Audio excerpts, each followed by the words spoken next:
Hi అండి. మనం మాన్సూన్లో రకరకాల రసాల రెసిపీస్ అనుకున్నాం కదా.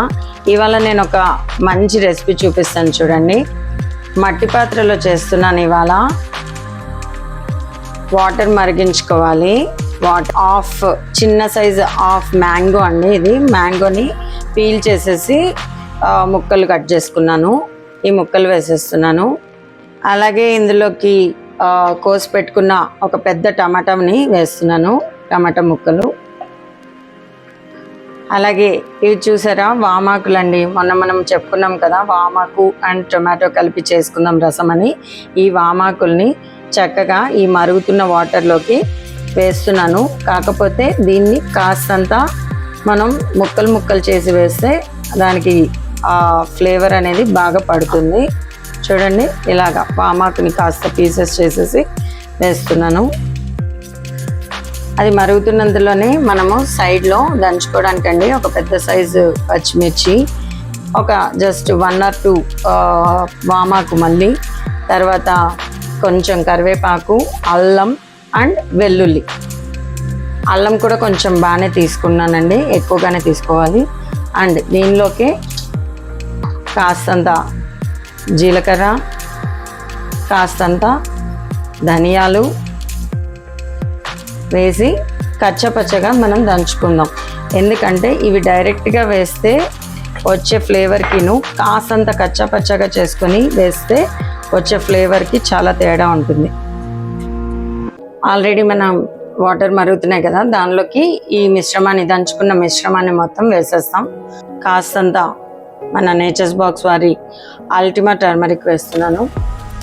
ఇలా కాడలతో సహా కొత్తిమీరని వేయండి, కొంచెం ఎక్కువగానే వేయండి. ఇది చెప్పాను కదా నేను, సూప్ లాగా ఉంటుందండి. యాక్చువల్లీ ఇది రసంలాగా కాకుండా అంత బాగుంటుంది, అన్నానికి బాగుంటుంది అండ్ విడిగా కూడా తాగొచ్చు. అండ్ మాన్సూన్లో మనం ఈవినింగ్ పిల్లలు స్కూల్ నుంచి రాగానే చక్కగా వాళ్ళకి సూప్ లాగా కూడా ఇవ్వచ్చు, మనం కూడా తాగొచ్చండి. టీ బదులు దీన్ని కూడా తాగొచ్చండి. ఒక 5 to 10 minutes దీన్ని ఇలా మరిగిద్దాం. ఇలా మరుగుతున్నప్పుడు ఒక 2 ఎండుమిర్చి కూడా వేస్తానండి. ఇది కూడా ఆప్షనల్ అండి. ఇదైతే మాత్రం నాకైతే పచ్చిమిర్చి ఎండుమిర్చి 2 కాంబినేషన్ ఇష్టం, అందుకనే నేను 2 వేస్తాను.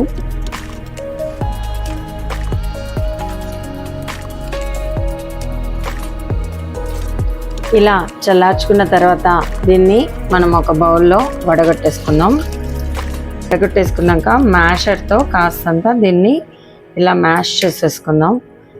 దీని లోపల ఉన్న గుజ్జంతా మనకు రసంలోకి దిగాలి.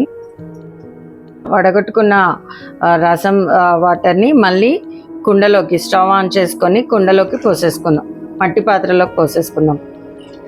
ఇలా మరుగుతున్న రసంలోకి మంచిగా కాస్త మిరియాల పొడి, సాల్ట్ వేసేసుకుందాం. కాస్తంత పసుపు మళ్ళీ వేసుకుందాం.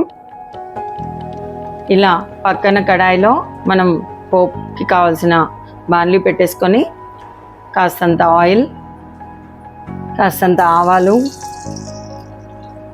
కచ్చాపచ్చగా దంచుకున్న వెల్లుల్లి, జీలకర్ర, కాస్తంత జస్ట్ 2-3 మెంతులు, ఇంగువ,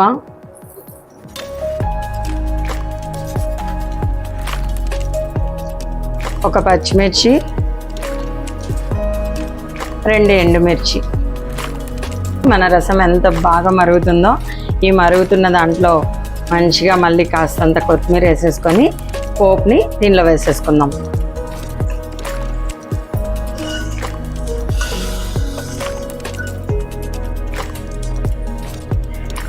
ఇలా వేడిగా ఈ రసాన్ని సర్వ్ చేస్తే మీరు మళ్ళీ అన్నం వండాల్సి వస్తుంది, ఎందుకంటే మొత్తం తినేస్తారు కాబట్టి.